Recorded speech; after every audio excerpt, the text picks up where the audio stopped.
Damos comienzo a un nuevo comentario bíblico expositivo. Servidores de Dios.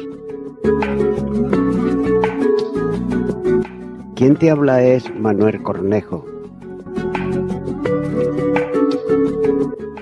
En esta ocasión estaré compartiendo sobre el libro de Génesis, capítulo 47 y los versículos 1 al 6, donde dice: Vino José y lo hizo saber a Faraón, y dijo: Mi padre y mis hermanos y sus ovejas y sus vacas, con todo lo que tienen, han venido de la tierra de Canaán, y aquí están en la tierra de Gosén. Y de los postreros de sus hermanos, tomó 5 varones y los presentó delante de Faraón. Y Faraón dijo a sus hermanos: ¿Cuál es vuestro oficio? Y ellos respondieron a Faraón: Pastores de ovejas son tus siervos, así nosotros como nuestros padres.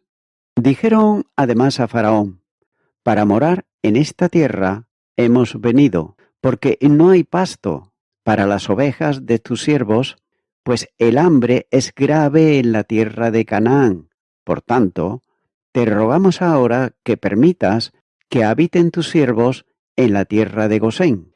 Entonces Faraón habló a José diciendo: Tu padre y tus hermanos han venido a ti. La tierra de Egipto delante de ti está. En lo mejor de la tierra haz habitar a tu padre y a tus hermanos.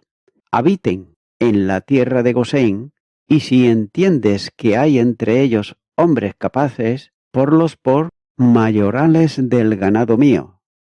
Estos versículos están relatando aquí la comparecencia de los hijos de Jacob delante de Faraón, ya que José informó a Faraón de la llegada de sus hermanos y de su padre, con todas sus pertenencias, a la tierra de Gosén. Evidentemente, el rey de Egipto quedó gratamente impresionado al ver a Jacob, ya que a pesar de su edad y de sus canas, la personalidad del patriarca atrajo la atención del rey. La Escritura dice: Corona de honra es la vejez que se halla en el camino de justicia. Proverbios capítulo 16, versículo 31. También nos dice que la gloria de los jóvenes es su fuerza, y la hermosura de los ancianos es su vejez. Proverbios capítulo 20, versículo 29. Tengas en cuenta que Jacob tenía ahora 130 años. Su cabeza estaba llena, por tanto, de canas, como señala el capítulo 42, versículo 38. Y la gloria de su persona se manifestaba en la manera fiel y franca de enfrentarse al futuro. En el relato del capítulo 47 hay también otra importante lección que debe de considerarse, ya que en los tratos de Jacob y sus hijos con el faraón tenemos un modelo de cómo deben de tratar los creyentes con los poderes temporales. La primera carta de Pedro, capítulo 2, y los versículos 11 al 17 nos dice: Amados, yo os ruego, como extranjeros y peregrinos, que os abstengáis de los deseos carnales que batallan contra el alma, manteniendo buena voluntad, manera de vivir entre los gentiles, para que en los que murmuran de vosotros, como de malhechores, glorifiquen a Dios en el día de la visitación, al considerar vuestras buenas obras. Por causa del Señor, someteos a toda institución humana, ya sea al rey como al superior, ya a los gobernadores como por él enviados para castigo de los malhechores y alabanza de los que hacen bien, porque esta es la voluntad de Dios, que haciendo bien hagáis callar la ignorancia de los hombres insensatos, como libres, pero no como los que tienen la libertad como pretexto para hacer lo malo, sino como siervos de Dios. Honrad a todos, amad a los hermanos, temed a Dios, honrad al Rey. Practicar la honestidad y la franqueza produce resultados positivos y eso puede apreciarse en la franqueza con que los hermanos de José confiesan al faraón su ocupación de pastores. El faraón, cabeza del poder temporal, lo remunera dándoles un excelente lugar donde poder vivir, puesto que Gosén era un territorio fértil, con viviendas y con derecho a la propiedad más allá del que poseían los egipcios. La confesión de los hermanos de José de que eran peregrinos en aquella tierra resulta en un cumplimiento inconsciente de la profecía dada a Abraham muchos años antes. Génesis capítulo 15 y los versículos 13 y 14 nos dice: Entonces Jehová dijo a Abraham: Ten por cierto que tu descendencia morará en tierra ajena, y será esclava allí, y será oprimida 400 años, mas también a la nación a la cual servirán juzgaré yo, y después de esto saldrán con gran riqueza. Continúa ahora con el versículo 7, donde dice: También José introdujo a Jacob, su padre, y lo presentó delante de Faraón, y Jacob bendijo a Faraón. Los versículos 7 al 10 van a estar narrando la sorprendente escena del anciano patriarca bendiciendo al monarca más poderoso de la tierra en aquel momento, y lo hizo en dos ocasiones, en el capítulo 47, versículo 7, y en el versículo 10. Quizás uno esperaba leer: Faraón bendijo a Jacob, pero la realidad es justamente todo lo contrario, y no debe de pensarse que la expresión es el simple equivalente a viva el rey para siempre. En el segundo libro de Samuel, capítulo 16 y versículo 16, nos dice: Aconteció luego que cuando Husai, arquita, amigo de David, vino al encuentro de Absalón, dijo Husai: ¡Viva el rey! ¡Viva el rey! Así pues, más bien Jacob habla como aquel que conscientemente representa a Jehová Dios y derrama una bendición celestial sobre el monarca terrenal. El príncipe de Dios está frente al príncipe de Egipto y como príncipe del Todopoderoso es la figura mayor. El escritor de la carta a los Hebreos, cuando habla de la relativa grandeza de Melquisedec, Abraham dice: y sin discusión alguna, el menor es bendecido por el mayor. Hebreos capítulo 7 y versículo 7. Entonces, en el caso de Jacob y el faraón, el menor, es decir, el faraón, es bendecido por el mayor, es decir, Jacob. Continúo ahora con el versículo 8, donde dice: Y dijo Faraón a Jacob: ¿Cuántos años son los días de los años de tu vida? Note aquí que esta fue la primera pregunta del faraón. De esa pregunta puede deducirse que Jacob evidenciaba su edad de 130 años y además de que no era común que los hombres viviesen tantos años en la tierra pagana de Egipto. Aunque el monarca estaba interesado en la larga vida del patriarca, la cuestión da lugar al tema de la calidad de vida. Nótese que algunas personas viven hasta los 90 años, pero en realidad no han vivido una vida de calidad. Por otro lado, otros han vivido solo unos pocos años, pero se las han arreglado para llevar una vida plena en un tiempo limitado. Es importante que saquemos el mayor provecho posible de cada oportunidad. Y la mejor manera de hacerlo es vivir cada día y cada instante depositando la fe en el Señor Jesucristo. La respuesta de Jacob es sumamente tierna, llena de sentimiento, que procede del corazón de alguien que ha vivido una vida plena, aunque con mucha aflicción. continúa ahora con los versículos 9 y 10, donde dice: Y Jacob respondió a Faraón: Los días de los años de mi peregrinación son 130 años. Pocos y malos han sido los días de los años de mi vida, y no han llegado a los días de los años de la vida de mis padres, en los días de su peregrinación. Y Jacob bendijo a Faraón y salió de la presencia de Faraón.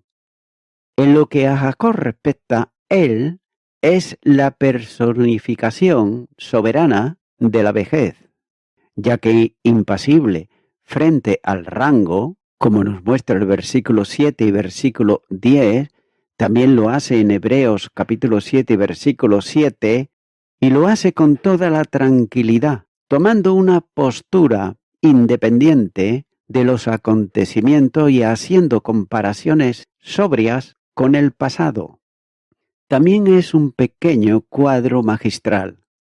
Note, Jacob describe los días de los años de su vida como pocos y malos, o cortos y tristes. En un sentido, por lo menos estaba en lo cierto.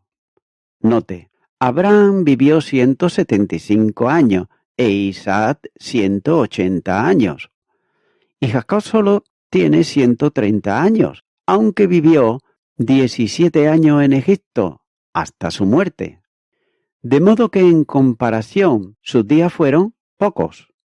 Los días de los años de Jacob estuvieron plagados de dificultades y también sin sabores.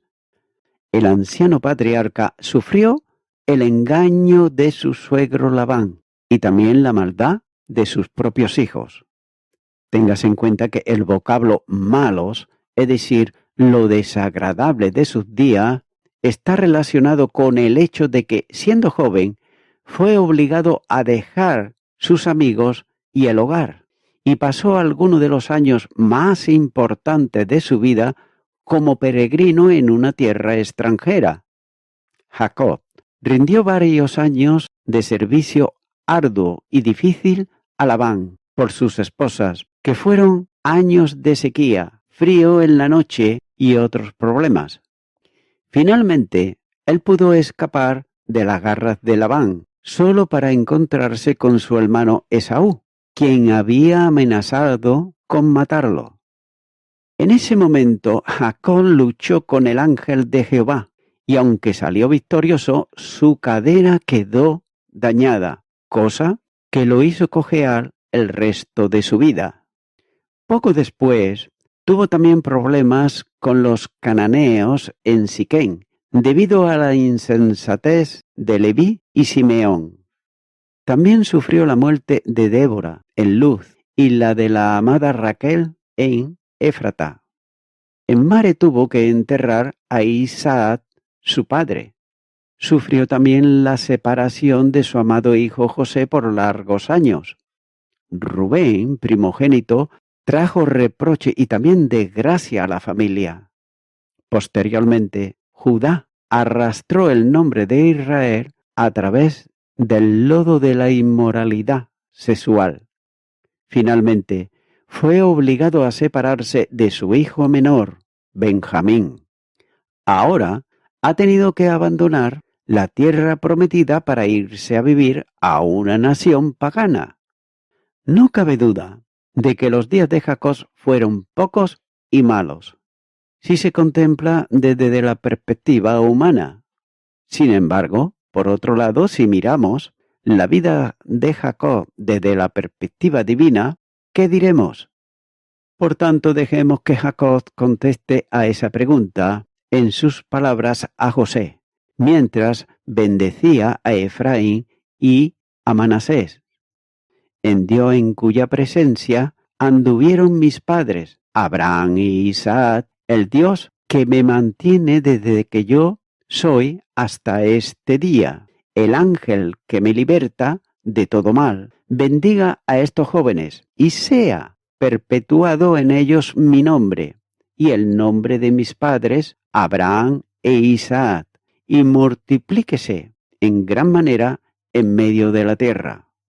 La comparación con Esaú, uno podría pensar que la vida de Jacob fue un fracaso. Es cierto que Jacob obtuvo la primogenitura, pero con ella vinieron también los sufrimientos y las aflicciones. Esaú perdió la primogenitura, pero tuvo todas las cosas que uno podía desear según el criterio del mundo. Esaú tuvo riquezas, también un linaje de reyes y relacionados con él, y una enorme posición de territorio.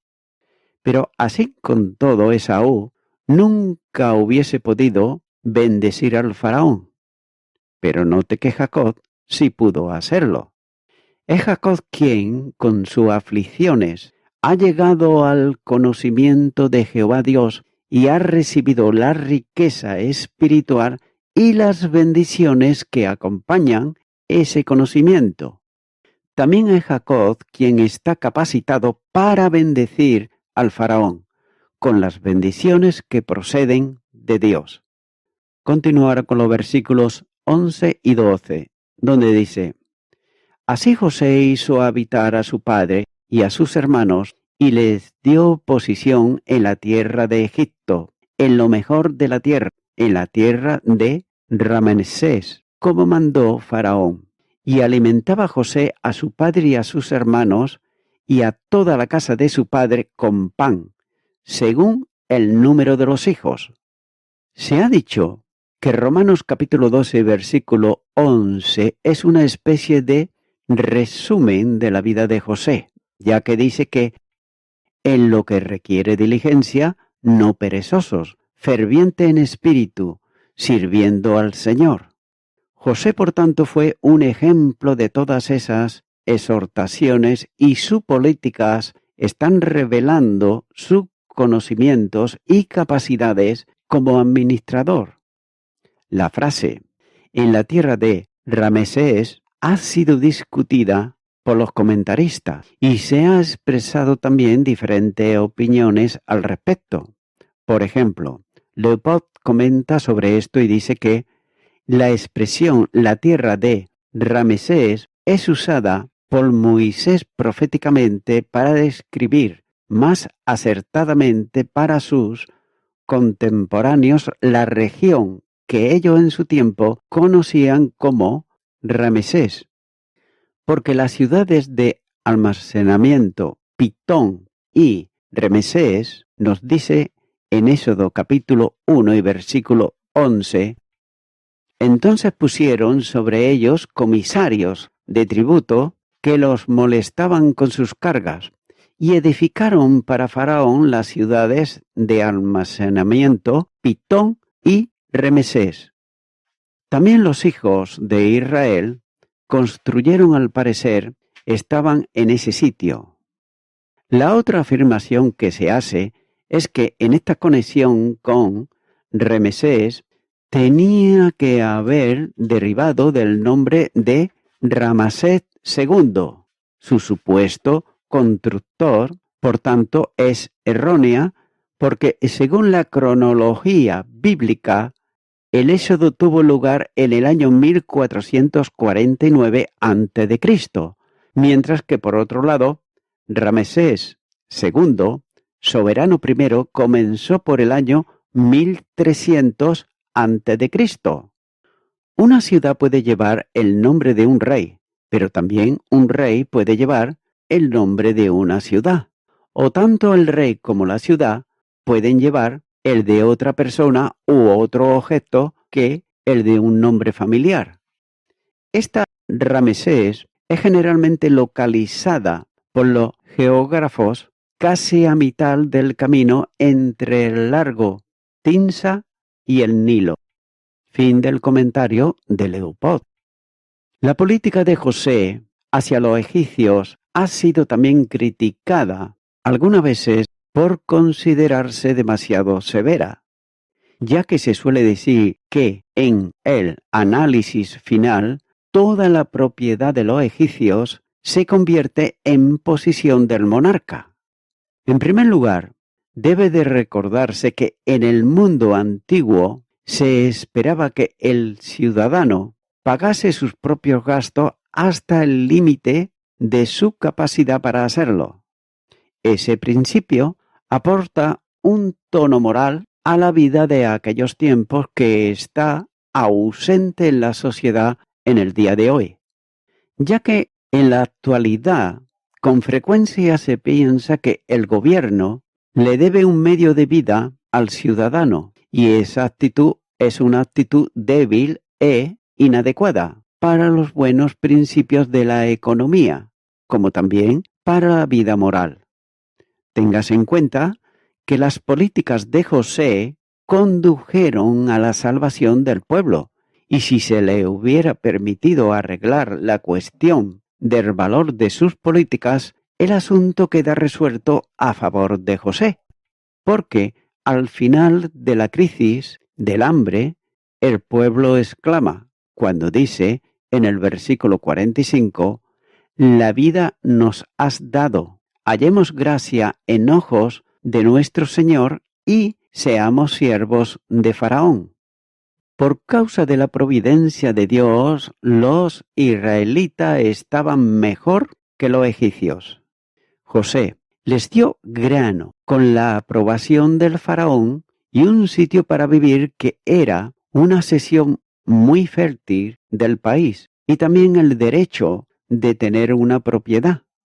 Note que la gracia de Dios proveyó para ellos abundantemente. Y voy concluyendo con esto.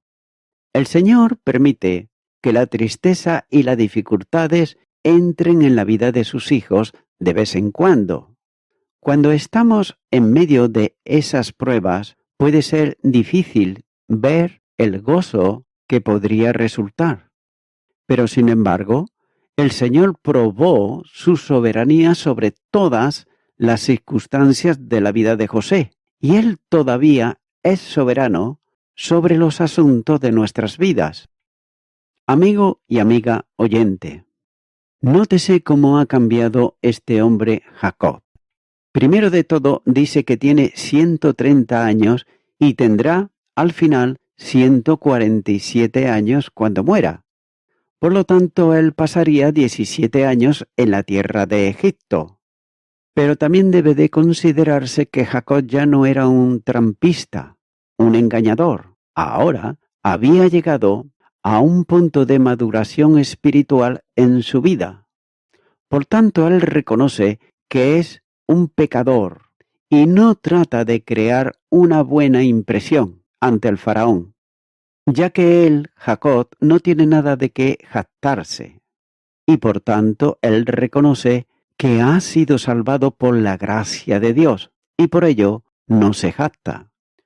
Amigo y amiga oyente, ¿has sido tú salvo o salva por Jesucristo el Salvador? Tengas en cuenta que Dios mandó a la tierra un Salvador, su Hijo amado. No mandó un político, no mandó tampoco a un científico, sino que mandó a un Salvador, que era lo que necesitaba el mundo, que es lo que tú también necesitas, la salvación en Cristo Jesús. Es por eso que, mi amigo, mi amiga oyente, yo te animo a que tú aceptes al Salvador que Dios ha enviado al mundo para que por medio de él tú tengas salvación y vida eterna. Ora conmigo si nunca antes lo has hecho y repite esta oración que voy a hacer y di: Señor Jesús, reconozco que soy, como Jacob, una persona pecadora, que necesito tu perdón, que necesito la salvación.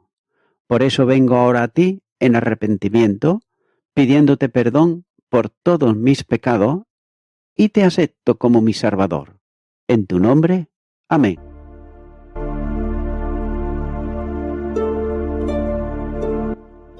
Amigo y amiga oyente, si tú has hecho esta oración de corazón, te recomiendo que comiences a orar a Dios, en primer lugar, en el nombre del Señor Jesucristo.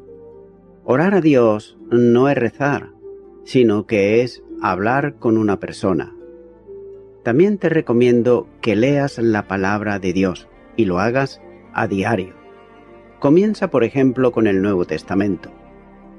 Y también, por último, Te recomiendo que para que puedas crecer espiritualmente, te congregues en una iglesia cristiano-evangélica, donde se predique, se enseñe y se practique la sana doctrina y la palabra de Dios.